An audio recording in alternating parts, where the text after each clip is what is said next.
This is Justin Randolph on August 11th, 2022. I'm interviewing Richard O. Williams, R.O. Williams. We are in Bolton, Mississippi at the office of Congressman Benny Thompson. R.O., how you doing today? I'm fine, thank you much for asking. How about you? Good. I'm doing good. It's a great day. I got to interview Congressman Thompson. He's a busy man. Yep. He's on television a lot. Yeah, quite a bit. Tell me about your relationship with Congressman Thompson. How'd you meet? Well, I'm not real sure, seriously. But it wasn't yesterday. It's been years ago. And it was probably during the time that either he was an alderman here in Bolton or the mayor of Bolton, one of the two. And it was after I got on the highway patrol. It was after 1972 that we met. And we've been friends since that last 50 years. Yeah, so 50 years. We're here on the anniversary, 50-year anniversary of you, Louis Younger, and Walter Crosby joining the Highway Patrol. Is that right? Did I get That is correct. Yeah, we started patrol school June 18th.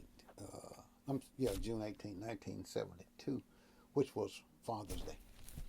And the training went to September 1st because the governor, who was at that time, William Waller, wanted us on the road Labor Day weekend. So we were on the road Labor Day weekend. He wanted the whole crew on the road? Yes. He wanted everybody on the road Labor Day weekend. All right. Do you have any memories of that first weekend you were on the road? What was it like? Well, yeah, because my immediate supervisor was patrolling. His run was from Louisiana line to the Tennessee line on Interstate 55. And I was assigned to two of the guys who were working in Pike County at the time.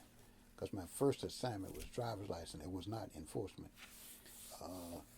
We worked wrecks, locked up drunks, and it was just different than what I've been accustomed to spending a holiday weekend doing. Yeah. Very different, yeah. And you didn't get any holidays off, right? No, even working driver's license, we didn't get holidays off because the governor was okay. Close the office and get on the road. Or if the clerk stayed in the office, if it's a weekend, the office would close anyway. But you didn't get off. You took a day later on to compensate for that holiday that you spent on the road.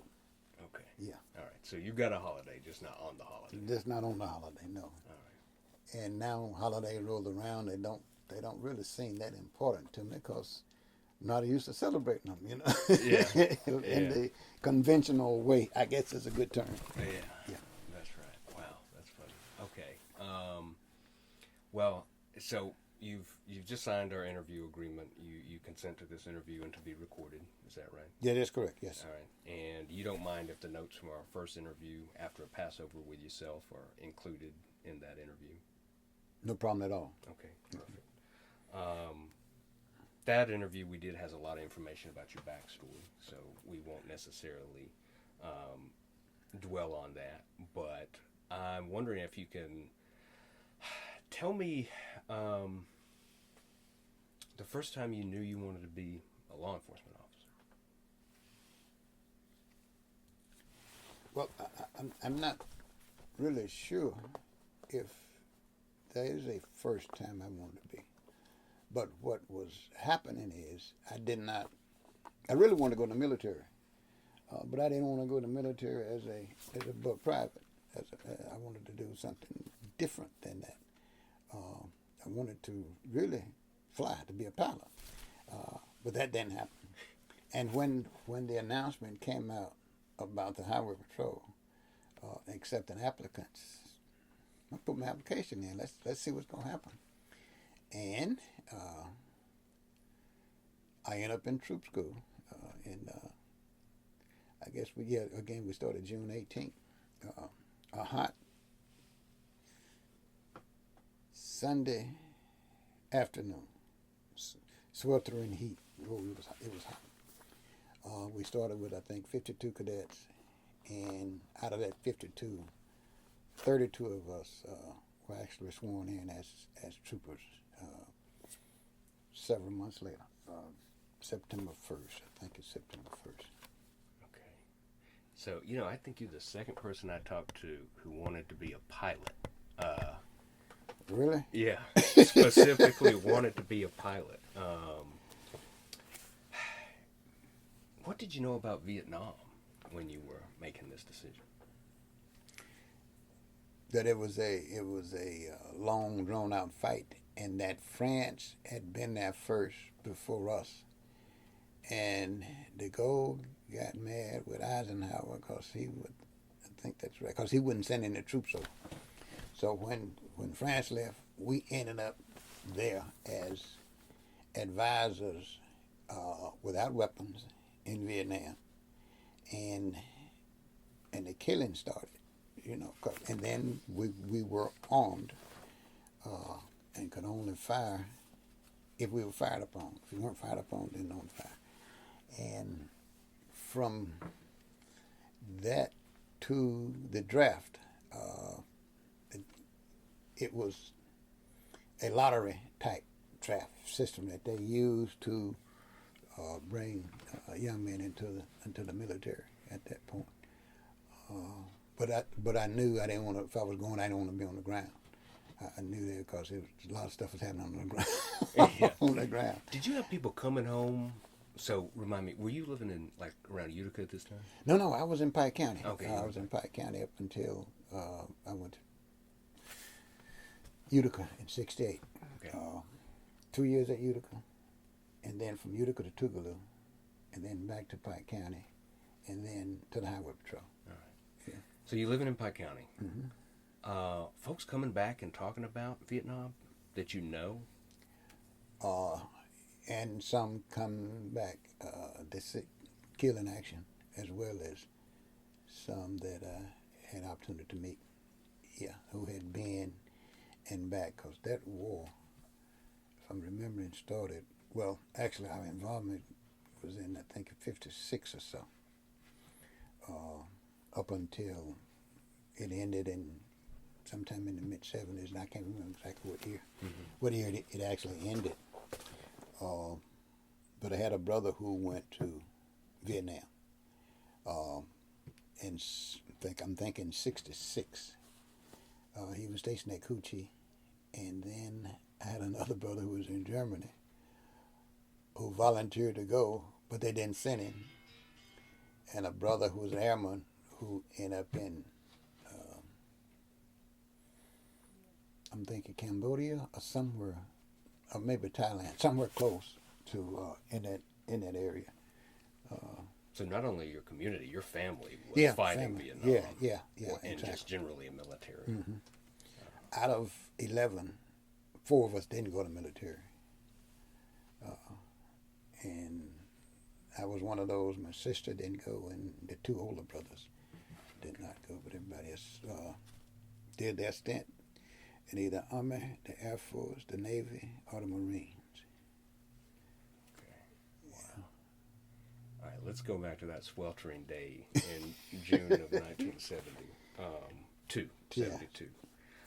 Did you know Connie before that? Did you know anything about the lawsuit that had opened the door, so to speak? No, because that was not publicized along with the ad. I only found out about that later.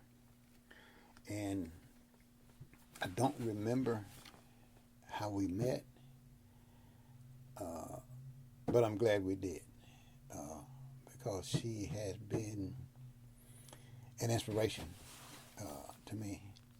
It's like a person who does something for you and didn't really have to, but they did it, that changed your way of life.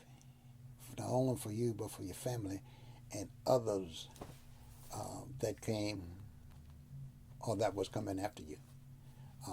And I guess that's why I love her so much, because she went above and beyond, in a sense. and she could have just did nothing.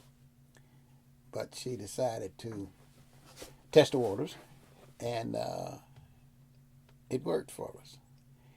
And some 50 years later, over 100 of us have retired from the Highway Patrol. And I think that's a blessing because it has changed lives, made history. And that's the good part, I think, of being alive, when you say you have done something for somebody. Yeah. Then your living is not in vain, when you can help somebody along the way. Yeah. Yeah. And when you think of your career in the Highway Patrol, do you see it more through helping or serving? It's a combination, because the whole thing in my mind about law enforcement is trying to help somebody, not hurt, but trying to help as you go through your day, regardless of what it is. Trying to help them. And I understand that some people just won't let you help them. I know this. I found that out the hard way. But at least you try. Yeah. Yeah. And most of those folk, the cadets, I'd never seen before, didn't have an idea where they were from, what the next day would be, who would stay, who would go, or if anybody would make it, because the situation was, and you can hear it repeated almost every day. Some of you are here on different circumstances and situations than others, and we're going to make sure you don't stay. We're going to run you off. And if you started with 52 and 32 graduated, they did run some off. Do you remember how many black cadets started with you? 5. All right, so they ran 2 off. Yes. And James Cheeks out of Madison County, and Arthur Marble out of Harrison County, out of Gulfport. Did you keep up with them? You know what they did with their lives? I didn't necessarily keep up with them per se, but one night, patrolling Highway 61 in Washington County, Mississippi, I had the opportunity to stop Arthur Marble for speeding. He was going north on 61, headed to Indianola, as a matter of fact, because his wife was from Indianola. And I stopped him and I asked him for his driver's license. He passed it to me, and he said, "Let me holler at you before you write that." I said, "Okay." He said, "I'm Arthur Marble." I said, and then the light came on. I said, "Oh, okay, I remember you." So we had a long chat. And after he got out of the service, because he was a second lieutenant, I think, in the Air Force, he moved to Indianola and became the housing inspector in Indianola. And then he ran and was elected mayor of the city of Indianola. And I called him several days ago prior to the anniversary celebration and asked him would he like to come. But he said he had other commitments and couldn't make it. But he said, keep me posted on whatever else is going on, and maybe we can shake loose sometime soon. But with Cheeks, I don't have a clue. I don't know what happened. I even asked one of the guys in the area who came out in the 78 class to try to come up with him and see can he find him, and he wasn't able to. So I'm not sure what happened to Mr. Cheeks. I'm not sure. Hopefully he's still around somewhere doing good, but I don't know. Yeah. Did you write a ticket to the guy? No, I did not write the ticket. And again, the whole thing is trying to help somebody. Yeah. That was no. He was very, very cordial. Now there have been people that I stopped with no intent of writing a ticket, and because of something that was said or some other action, I end up writing a ticket. But in that situation, I did not. That's what I think I remember you telling me last time. People could talk their way into a ticket. Oh yeah, no doubt about it. Yeah. Do you have any particular instances that jump to mind about that? I spent 10 years in Washington County on the road as a trooper. And this particular day, bright sunny day, I stopped this gentleman for speeding, and I asked him for his driver's license. He passed it to me, and he said, "You better not write me no damn ticket." I said, "Pardon me? You better not write me no damn ticket." I said, "Be right where you are." And that one I wrote because of the way it was said. You better not write me no damn ticket. So, was it racially loaded? Was this a white guy or a black guy? He's white. Yeah. He's white. And I've stopped a guy that was in school with me at Utica for speeding one night. And he said, "Man, I know you." I said, "Yeah, we met before." "You gonna write me a ticket?" "Yeah." "Well," I said, "Okay, now you do one or two things. I can write the ticket, let you go, or I can take you down and put you on the machine and see what you're going to run, because I can smell alcohol on you." So he said, "Okay, just write the ticket." Yeah. So. Yeah. I mean, so you're highlighting the discretion that you had sort of in the moment, anytime, right? And you're almost operating from a do no harm perspective, right? That you're out to help, Yeah. as you said. Yeah. But you also said that some people wouldn't let you help. Did you had any people in mind when you say that? Well, go back to the gentleman I mentioned first who said you better not. It was just a situation that I think I'd stopped him before, and I was going to say, "Look, just be careful, slow down." And of course, when that happens, then when he said what he said, the things changed. And that were, one guy wrote 2 tickets to one day. And when I went to stop him the second time, he just ran away from the car. And I just took the record to it, put it in. So he just ran off. Yeah, he just ran off. Yeah, he just ran off. He jumped out of the car, started running. Did he ever come back to claim the car? If he got the car, he had to pay for it because that was a record fee. Yeah. Yeah. Gosh, yeah. What were the records? I mean, so you started in '72. How long were you on the road? 10, maybe close to 14 or 15 years, October maybe. Okay. Did the sort of roadside services improve over that time? When you say roadside services, are you talking about record services or ambulance service? Or you can talk about both, but you split it up. Think about just know, because I'm sure there was some hearses coming at some point. Well, when we first started, the hearses ran the if you called an ambulance, it was an ambulance. It was somebody from a funeral home that would come.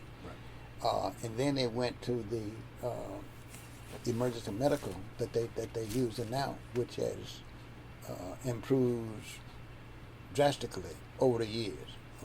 Because if that was a funeral going, you're gonna make more money on the funeral. So either you call somebody else or wait till I get finished here. Especially if you got somebody a fatality. Get one of those. Now the record service, it was on a rotation type thing. If you had, let's say, 5 records in the county, records services in the county, then if you call one, then it dropped down to the bottom of the list, and the other one raised up. So it was a rotation type thing, and unless that was a a request for a particular record company. For instance, the dealerships, most of them ran records. Then you had some other record guys with record service that depended on either the county, the city, or the highway patrol for a living, because they would had scanners and they would monitor, and they get to the wreck, and you didn't call them because they're monitoring the scanners. And which one we get? We didn't call you. You're not the one that I sent for, so you don't get anything on this trip. Yeah. So there's like an underground economy of record services. Yes. I think they have cleaned that up, and it was needing to be cleaned up. Excuse me. And if you got 3 or 4 vehicles involved in a wreck, then you could probably use those that showed up if you didn't call them. Or you asked the owner if they were in a position to answer who you want to move your car or vehicle. And you went that way with it. But it was terrible for a while. Yeah. When you say terrible, you mean the record services? Yeah, with people jumping ahead. That's what I had reference to, people jumping ahead. Yeah. Or, and then sometimes they said, okay, he had on the request, put that one back on top of the list, or whatever the case might be. Yeah, so that was one of the things that was tough to deal with in a sense, because you wanted to clear the road as soon as possible and get the traffic go without a whole lot of problems or headaches. I guess a headache is a good term. And try to keep everybody happy at the same time. Yeah. Yeah. I mean, it also seems that would be a. I mean, I don't know anything about this, but I could just imagine it would be a place for abuse too. So if people like the record services, like bribing people so that they got business or anything like that. I mean, perhaps. Yeah. And that's why I've said it needed to be cleaned up, and I'm sure they did clean it up. All right, so I learned talking to Jerome Mangum, of all people, a man who was never actually a highway patrolman, but was obviously the named plaintiff in the lawsuit. So he worked in insurance most of his life. Yes. And through him, I sort of pieced together that a lot of the ancillary services, like that we think were driving in the road in cars, would have had their own racial dynamics well into the period that you were policing. So, for instance, there were some like car shops, right, mechanics, mm-hmm. who would not serve or allow black people to come into their store. Anything? Do you recall anything like that coming up from your position? Not in uniform, no, and I don't recall any out of uniform. I don't remember not being served in a restaurant. Now, it was something I just didn't want to go in, but I don't recall any not being served after 72. Now, prior to in Pike County, growing up, I remember one incident in particular. Went in and the guy said, well, he didn't say you're not welcome here, but he said something else. So I just got him and left. But I don't remember many instances like that. Yeah. All right. So you're on the road, you're doing speed work, you're doing DUI work. I imagine that led to some of the largest confrontations with people, or was potentially sort of liable for a confrontation? Uh, it could have been, and there were some situations where, well, I didn't really get into a actually fight per se, but I remember one case in particular where one Sunday afternoon I was patrolling Highway 82 in Washington County, where this guy came through. It was a female driving a vehicle, and I asked for the driver's license and wrote the ticket, and nobody said anything. So, after I finished writing the ticket and presented it to her, he says, well, she take him to the hospital. Had an accident on the leg. I said, okay, why don't we do this then? Why don't you just, if you go to the hospital, bring something back that's presented to the judge, and everything's fine. So I got in my car, and I finished talking to him, got in my car, and stopped another vehicle. And by the time I get the license for the other vehicle, here he come saying, you need to take this goddamn ticket. And you don't take it back. And the person I had stopped, I told them, I gave him the license back and said, this is your lucky day. So I got this guy, put cuffs on him, and was taking him to a jail. And I called my supervisor, and he ended up getting in the car with me because I passed right by his house going to the jail. He ended up getting in the car with me. And she was right on my bumper. And he just talking blah, blah, blah. So we get him to the jail and actually locks him up for interfering and something else. Anyway, that Monday morning, I get a call from the lawyer. And he say, and I was in the judge's office. As a matter of fact, I was talking to the judge about this situation. I said, you're going to get a call. Somebody going to call you. And at the time, the attorney said, well, what happened? And I explained to him what happened. I said, well, I told him what to do. Bring something back to the judge, and everything be fine. And I had stopped somebody else, and then he came interfering. He said, wait a minute, what did you say? I said, I had stopped another vehicle when he came interfering with me to me what I was going to do. He said, okay, don't worry about it. Your check will be in the mail. Wait a minute. It ain't my check. It don't go. It doesn't go to me. Yeah. Now, that's the situation you're trying to help somebody, and they won't let you. Yeah. Yeah, because the only thing he needed to do was go to the hospital, get something from the hospital, saying that he'd been there, present that to the judge, and the judge is going to ask me about the ticket. I said, yeah, no problem. But that wasn't the case. Yeah. He was going to make me, in his own way, I guess, take the ticket back. So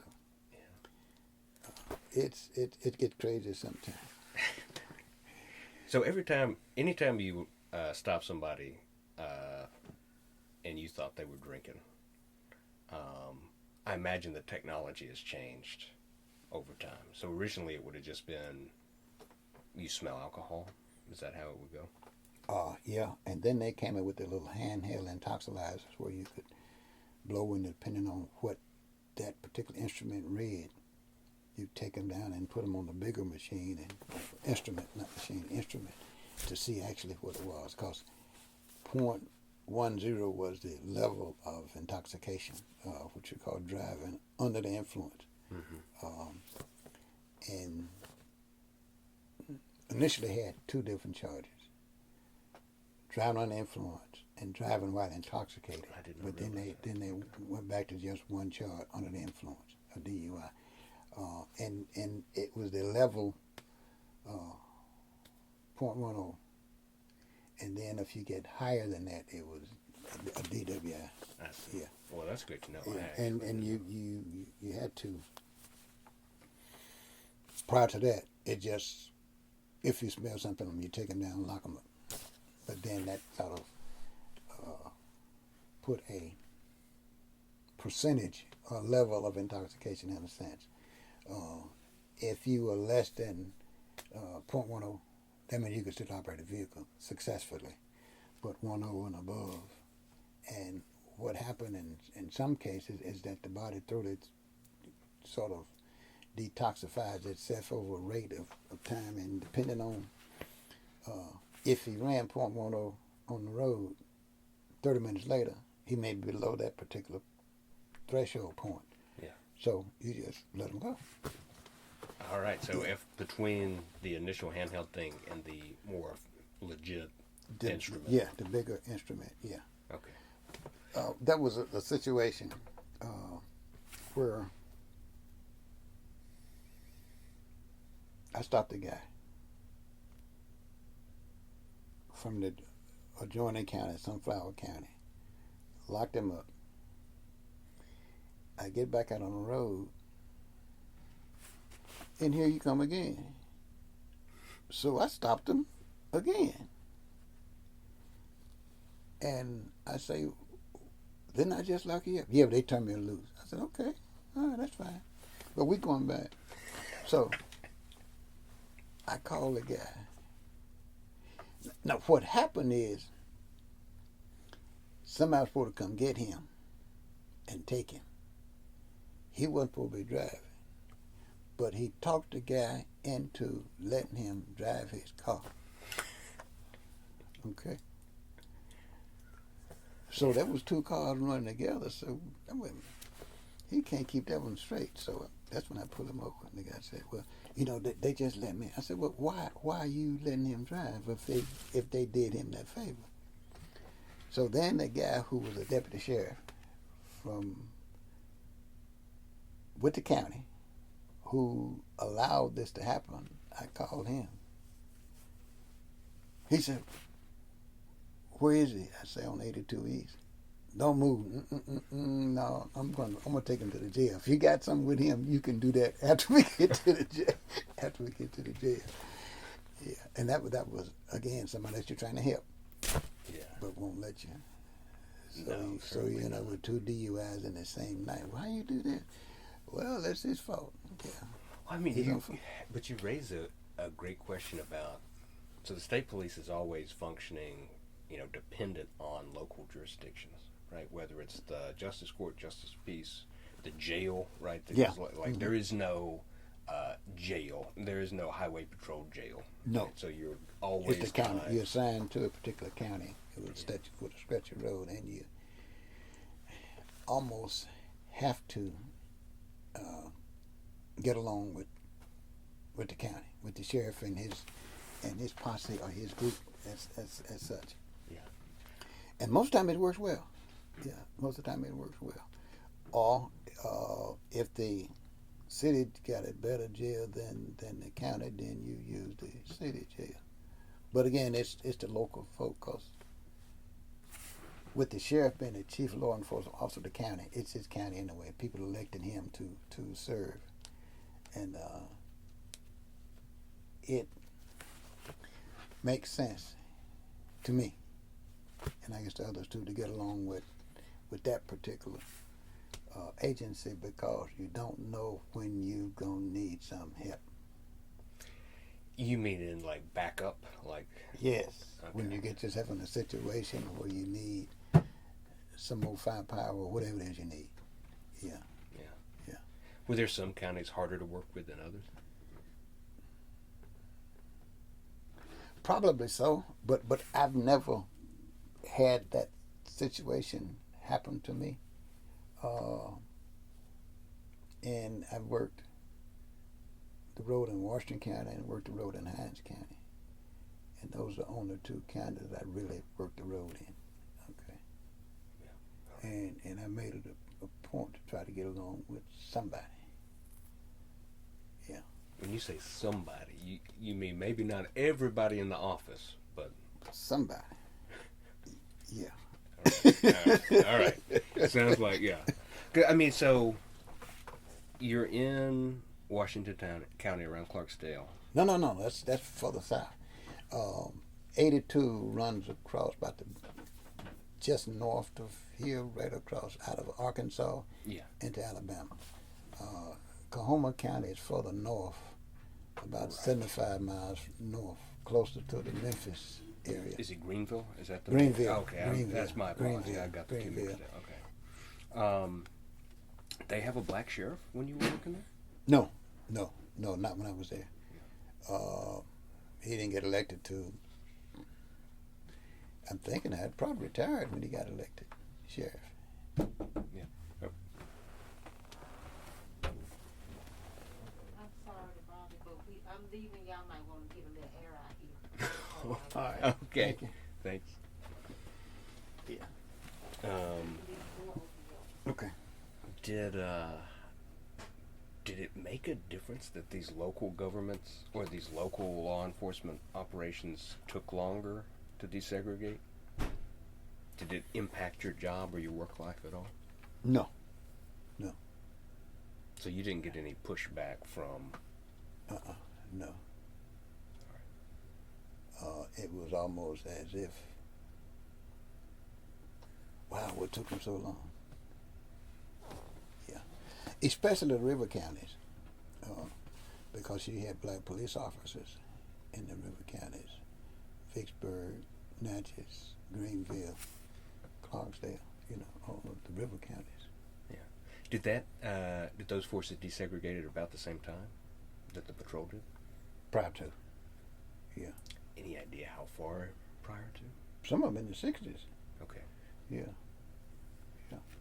I don't know if we've ever really talked about this, but when you were coming up, did you have any interactions with law enforcement before you decided to go to patrol school? Did you have, when law enforcement was largely white, did you have any interactions with policemen, sheriff's staff?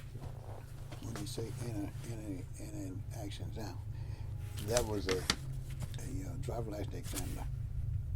Because at Eva Gordon, the school I graduated from, they had driver education. And the officer, George Lanson, would come to the school and administer the written test. So from that vantage point, yeah. Fair man. Oh, no doubt about it, yeah. And this was he attached to the highway patrol? He was a trooper, Yeah. yeah, he was a trooper. I'm thinking he went to work in the 50s or so. Okay. Yeah. Yeah, I mean, that's one of the things that I find over the period before the civil rights movement, would say, or during prior to the 60s specifically, Mm-hmm. there seems to be a wanton disregard for black Mississippians getting driver's license, and then sort of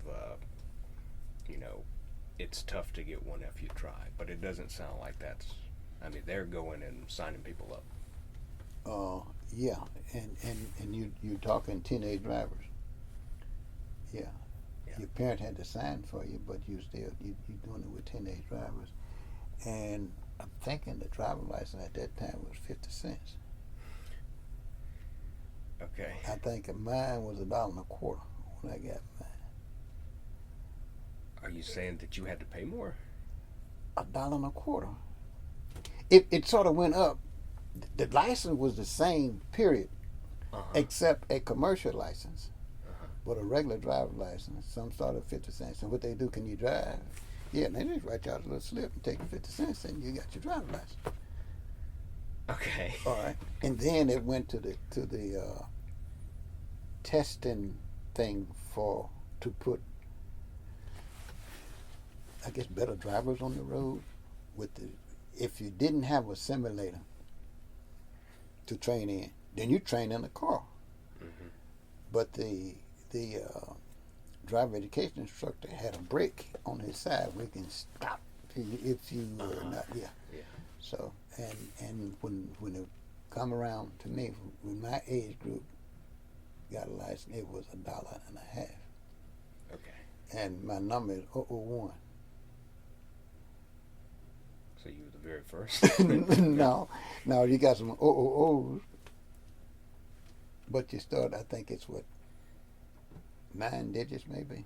001783254. Yeah, nine characters. Same thing about the Social Security, and then they went to the Social Security number as your driver's license. Yep. And after 9/11, no, we ain't do that no more. Let's do something else. But mine never changed. It was always 001. The commercials started with 900. Okay. Yeah. Wow. All right, that's a whole world.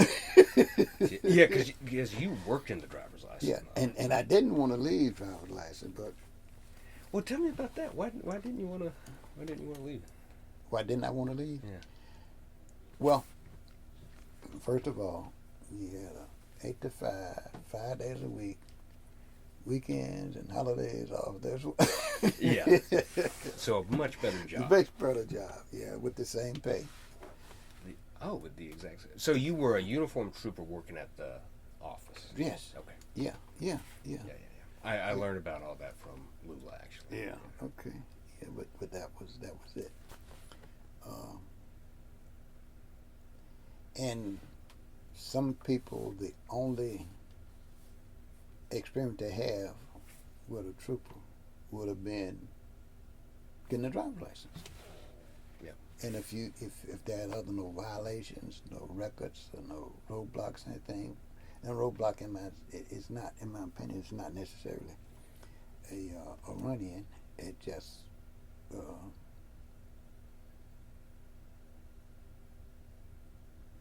because if your driver's license is fine and everything else is fine, you just present the license and go on through the block.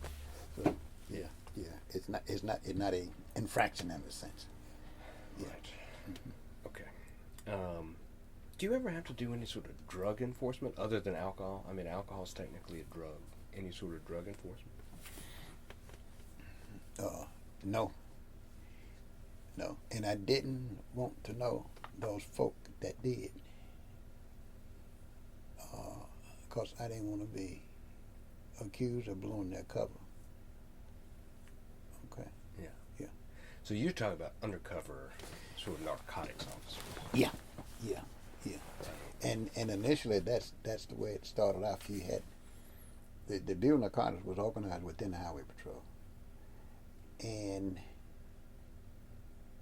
that first class, if I can remember, was going through the same time that the trooper class was going through that I was in, class 12. Mm-hmm. And they went through a whole lot more, I think, because we could be in the bed sleeping and then hear them out there. Yeah, so. All right. Yeah. It was under the MBI? Or was it separate? It was, no, well, yeah. But I'm trying to remember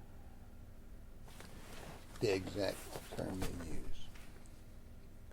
Because MBI now is Mississippi Bureau of Investigations. And initially that was a CIB, Criminal Investigation Bureau. But the narcs were MBN, Mississippi Bureau of Narcotics. It was called. That was the letter of MBN, Mississippi Bureau of Narcotics. Yeah. So I learned from James Gunter that MBI was notoriously segregated as compared to the regular sort of rank and file road unit. Was that your experience? Yeah, initially, and I think perhaps one of the first persons who probably went to MBI was CIB, whichever was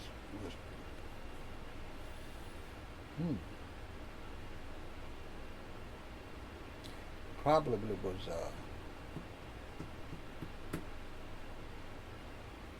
David Wynn, probably. either David Wynn or Lewis Younger, because Lewis Younger was there for a brief stint. And after that, I'm not really sure who was. Okay. But the first female that went through the Bureau Narcotics School was Shirley Anderson. Okay. Yeah. And who was she? She's originally from Leland, and the other lady was Doris Holt. Those two started in '74, and they started the school in '74, and they graduated in '75. Those were the first two black females in the Bureau of Narcotics. And after that, several others. And the first black female with the Highway Patrol was Felicia Breland out of Picayune, Mississippi. Yeah. Charlene ended up being chief of Jackson Police Department for a period of time when Frank Milton was mayor. And if I'm remembering correctly, Doris Holt is a judge in Shelby County, Tennessee now. If I'm remembering correctly. Yeah. So we got to do something to give them their accolades in a year or so. Oh, all right. Yeah. Great. Did you ever see or experience women troopers being treated differently than male troopers? No. Again, I was not necessarily around female troopers per se. Because when Lula Ward went to work, she worked in Hines County. I was in the Delta. And then the brief time that I was here meaning Hines County, that was no problem. And then she ended up at headquarters and saved responsibility. So the amount of time she had on road, I'm not sure. And when I was at Parchment is when Ola Cabot went to work, and she was working driver's license. Yeah. So I don't know of any. Okay. Yeah. So it sounds like you just didn't spend very much time around women on the job. Well, if they weren't in the area, I didn't spend no time. Yeah, right. Because you were driving all over. Somewhere. Yeah. Mm-hmm. All right. Wow. Well, let's. We've got about 15 minutes or so left. Let's wrap up, maybe by talking about your efforts to celebrate the 50 years. And obviously, this has been going on. When did it start? Before the pandemic. That's when it started. The intent was to honor Connie at her 50th, which would have been 2020. And we had planned and put a committee together, and we were working really hard to get this done. Had secured the location, the caterer, and we're moving. And then Connie said, "R.O., with all of this stuff happening, we don't need to do this." I said, "Okay, that's fine." So what we did was a press conference at the Masonic Temple honoring her and her 50 years of service. And moving forward, I said, well, in 2 years, it'll be 50 years for us. So, instead of letting the idea die, it would make good sense to write letters, putting a plan together as to where, when, and how. And I knew it was going to be at the Masonic Temple. I knew we was going to use the Masonic Temple because that's, if I'm in charge, that's what we're going to use in Masonic Temple. Why? Why is it so important to you? Because it belongs to us. And it's a historic building. When, back during the cross burning days and the church burnings, the only place that black folk could meet and be secure was either Tougaloo College or the Masonic Temple. And that's why. Medgar Evers' funeral was there. People came from near and far, and it's an institution within the black community, the Masonic Temple, the Masons, yeah, free and accepted Masons, and that's why it was going to be there. The other place was Tougaloo, and I knew, even though it was a formal plantation, it was the place to be because the Methodists purchased it, and up until recently were very supportive of the college, and they probably still are. It's just that it's where the future meets the past, or the past meets the future, and it's an oasis for learning. And I spent a couple of days there as a student, and that's the other reason. We've gone through several presidents since that, but that is where I had decided that if I had anything to do with it, and within my power, two institutions we was going to use was Tougaloo College and the Masonic Temple. So just that simple. Yeah. It sounds to me like you're linking what you all went through in the fight to make you possible to a longer black freedom struggle in Mississippi. Exactly. Yeah. It might not be all we want, but it's all we got. The temple belongs to the black Masonics and the Herons of Jericho and all those folk that look like us. And it is, so use it. Yeah. Use it before it just deteriorate. So use it. So that was scheduled for 2020, but we met in 2019.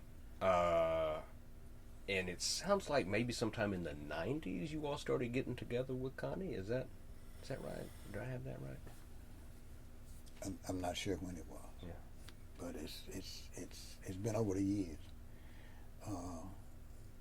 And to put an exact date or year on it, I can't. Yeah. To put an exact date and year when Ben and I met, I can't. I just know it's been 50 years. Yeah. And I guess all the same with Connie. Now, I was at her mother's funeral at Tougaloo. Now, what year that was, I don't know. And again, that's how it's like we've been on each other all our lives, but that's not the case. It's just that when we met, boom, we became good friends, and that's it. Yeah, I do anything I can for her. I love the woman. She did something for me, okay, and didn't really have to. And the same thing about Benny, and I don't have a clue about the interview, but he had been with us, supporting the three of us, Crosby, Younger, Williams, since we were sworn in, and probably even before that. In what ways do you remember him helping you all? Just being there, encouraging, just being there, saying, look, you can do it. Go out and get somebody else, because Lewis and I had this conversation once. He said, man, we need to probably go and do some recruiting, because if they run us off, they probably ain't gonna have nobody else. So we went out and started recruiting folk. And I guess we did some good. In that journal, you would see, I think that's Souvenir Journal, 360 names. And those of us from 72 to 22 that put on that uniform that actually served. Yeah. You remember any prominent recruits that you brought in? It's several. One is Dr. Kenneth Hollins down in Biloxi. He was working driver's license when I met him as a testing clerk, and I said, "When you going to troop school?" He said, "I'm not." I said, "Why?" "As long as you work driver's license, you ain't gonna get the money. You're not gonna get the prestige. You're not gonna be able to move up. Your best bet, go to troop school." And I guess he soaked in, and they went. And he retired as a master sergeant several years ago, and ended up getting his PhD. And now he's the, I guess they call it chancellor or something of Bible College down on. I'm thinking it's in Biloxi. I'm not sure, somewhere down there. Yeah. Did you interview him? No, I owe him a phone call, but okay. Mango got us in touch. Okay, but good. it's good just to know where he's coming from, because I Yeah. wasn't sure where, because he's got so many credentials and connections. I wasn't sure even where the patrol came into it. But that you've given me a bit of a timeline. Yeah. Any other? And I was stationed in Washington County at the time when I met Kenneth. Okay. Yeah. Any other folks you bring in? Benjamin Young talks about the time he first saw me in uniform. He said, "I remember I was a child in a stroller, and I told my mama, that's what I want to be." And I told him, "Look, you older than I am," but you know. And he ended up retiring as a major. One of those, and I'm not sure if it was Desert Storm or whatever we went through first in the Far East. Mm-hmm. But he got activated to go, and he came back and did his time and got out. Those two in particular that I could really say that I was probably instrumental in asking them, and then they all seeing me and wanted to do it. Oh, there's another gentleman that's now Bass, Jesse Bass. Remembered being in uniform, coming by his grandfather's house, and now he's a trooper, and he said that that's what he wanted to be. We did what is called the Boys and Girls Camp over the years, sponsored by the Central State Troopers Coalition, and at least 3, if I'm not mistaken, of those gentlemen that went through that class are now troopers. So it's a process of showing and demonstrating where you are and what you could do if you put your mind to it and just go with it. Yeah, that's amazing. I mean, thinking of the sort of the social wing of the Central State Troopers Coalition, that I went to one of those youth camps that you had in 2021. Down on the coast. Yeah. But you all were having other things like that over the years. Yeah, we started. I think the first ones were done at Tougaloo several years ago. We always go back to Tougaloo, and I was telling them, look, there's no other place to do it, but let's start here. And it was good, and I think basically what happened is we kind of outgrew it in a sense, according to some, but I don't necessarily think so, because you could run 2 instead of running 1. instead of running 1 week, you can do 2 weeks in different months to cover what you need to do. But some of us, they will do all at one time and then maybe. But that's the way I look at it. Yeah. All right, two questions sort of related to the celebration and sort of a longer tradition here. Did anything change in your life to make it more important to celebrate it, to come together, to bring people back for reunions? Did anything sort of change? Did you start to look at things differently? It's been 50 years, half a century. And in my mind, it's time to reflect, to look back, to see how far we've come, and to sort of pave the way for future men and women to join the ranks and be proud. And one of the things I wanted to do in that souvenir journal, and I got from 72 to 22, that everybody put their uniform on, name appear in that book. That's what I wanted. If they stayed one day or retired, I still wanted to say that they were a part of that 50 years. Mm-hmm. When I first mentioned it to somebody, they said, well, how about the ones that got run off? Doesn't matter. They went through the training. They were sworn officers. It could have happened. Anybody could have got run off at any given time. Because at one time it was just that way. But now when you look at and think about, suppose all those had stayed, what would it look like? Okay, so reflections is the way I see it, and it's not that I'm trying to be more than I am. I just want to give them credit for their bravery, their courage, and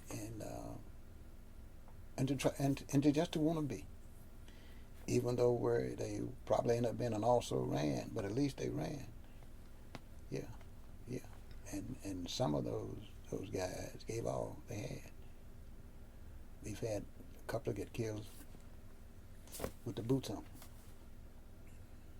Could happen to anybody. The way we run up and down the road in these cars, 100 plus miles an hour. And any given day, it could happen. So I was just wanting to at least say thank you to those guys who came after us,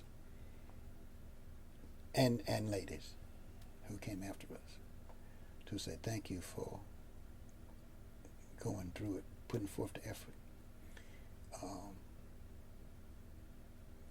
And I know it wasn't easy. The interesting thing about the patrol, well, I guess state service, period, that I found out is that, okay, you get vested, then the state of Mississippi going to pay you a retirement benefits. And when you're no longer here, they pay your beneficiaries benefits. I don't think you can beat that. You know. Do you know about that at the time when you decided to take the job? No. I found out about this later. And I say, wait a minute, you going to pay me how many times when I retire? 13? Shoot, I ain't going nowhere. Yeah. All right, two questions. One, though, back to the celebrations. How's the current Highway Patrol responded to you all celebrating 50 years? I'm not sure if I know how to answer that question or not. Because, first of all, the information was there. I spoke to the commissioner, I spoke to the chief, the assistant chief, and they were aware of it. There were a lot of troopers that were aware of it. What happened, I don't know. But I knew, I felt that when I started talking about this 50-year thing, that the people that would attend would be my age and older because they remembered prior to. They remember when there were no blacks on the highway patrol. And to say, wow, it's been 50 years. I want to be there. And that's basic, I think, what happened. And the troopers who came after that, because when I said, well, I've been retired 26 years. Some of them just 26 years old or younger, Yeah. So it's like night and day unless they could see or read about how things were before, then it probably doesn't phase in. So it's like trying to reflect on where we were, where we are today, and let's move forward. And in this little 50 short years, we've had 3 chief colonels that look like me. And the assistant chief now looks like me. So I think that's an accomplishment over the years. But then you say, well, what took so long? Yeah. Yeah. So I think about it 2 ways, right? I could imagine the highway patrol currently as it sits, right? It's at the end of the day, there's a Republican governor who is, I think polarizing in the state, has a particular politics of law enforcement. I don't know. But I could imagine the highway patrol saying like, we don't really want to draw attention to it, right? We don't really even want to think about a time when it was exclusive, racially exclusive. But it doesn't change anything. Right. The mere fact you don't think about it doesn't change it. The facts are there. Yeah. Figures are there. Yeah. Yeah. Yeah. So but it sounds like that's the direction they're going. And that may be the case because the chief asked me how much the tickets were, and I told him. He said, when do you need the money? I told him yesterday. Like, okay, we're drawing near. I got a deadline I need to meet for the caterer, for the number. Mm-hmm. Yeah. Mm-hmm. No ticket. And that's fine. That's fine. Yeah, we made it. We did. We did. It was a we good made time. It. Yeah, we made it. But the other way I could imagine it going is them saying, we almost want to put forward, look at how good we are, look how far we've come, we've desegregated, but they didn't seem to do that either, right? They didn't say, because, there's like diversity, equity, and inclusion standards that are sort of popping up in all sorts of institutions, but they don't seem to be sort of trumpeting it. That's true. Yeah. Let's don't trouble the water. Just let everything just go smooth, and it'll pass. And that's the way. And that's that's what that didn't happen. But we know it did because people are still talking about it. Yeah, it's in the newspapers. It was on the TV. Above the fold in the Jackson Advocate. Yeah. All right. Yeah. Well, Arno, I so appreciate your time. You've always been so generous. The last thing I want to ask you about is something I learned from Mangum, and that's that you 3 attended Fannie Lou Hamer's funeral. Is that right? Yes. Can you tell me about that? I'm trying to remember who was governor at the time, but I don't.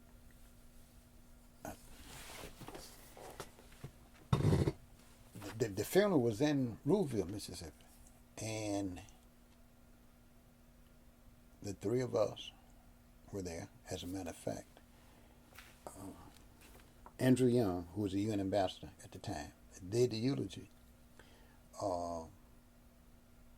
Andy, Hardin Carter, Vernon, Jordan, Charles Diggs and a couple other folk flew in to Indianola Airport.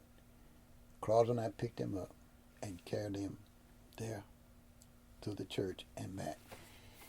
And it was hot that day too. Yeah, it was real hot. It was real hot. And Andy was in my car, back seat,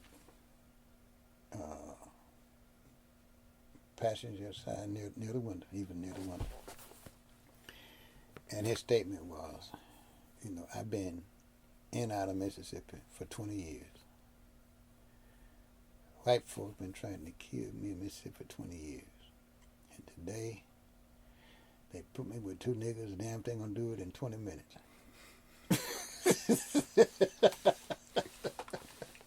Because we were running. Before the plane got on the ground, Charles Rogers, who was one of the supervisors, called in and said, look,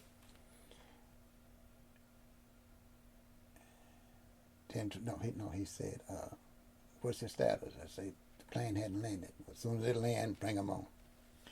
And then every so often he called and said, bring them on. And we were running. How fast we were running, I don't have a clue. But we were running. And that's what I mentioned earlier. It could have happened to any of us, get killed out there on the road. Yes. But we got through that. And got them back. And I've had the opportunity to see Andy since that. And